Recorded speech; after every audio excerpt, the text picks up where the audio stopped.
100% polyester, that's worse for the environment than cotton. You know what else is a big contributor to climate change? Christmas. Excuse me, do you know where the complex polymers are?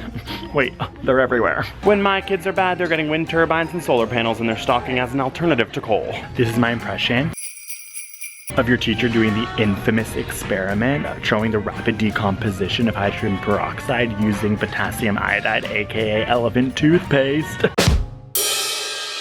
Land suitable for growing chocolate in Ghana is decreasing exponentially due to climate change. Therefore, you probably won't be able to enjoy these after the year 2028.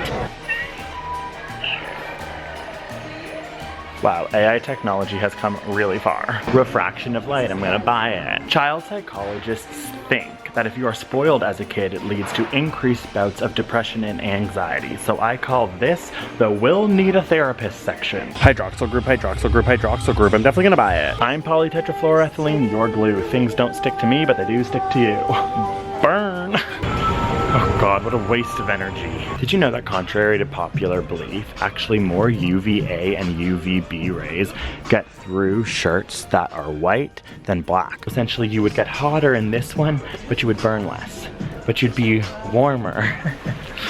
This aisle's always been a little bit erotic for me. Hey, Kris Kringle, the amount of energy that went into making the meticulousness of this artificial tree, shipping it here from likely China, was a much bigger carbon footprint than just getting a real one. I love that avocados are having a moment for the last 3 years. Like, I mean, I think that they're great too. Nice color, really interesting, peculiar shape that I find intriguing, but I do wish more people would realize that they are a very water-intensive tree to grow, and because they're from California, they're literally depleting the aquifer essential to getting a lot of the state water. Yeah, I'll take the avocado sauce.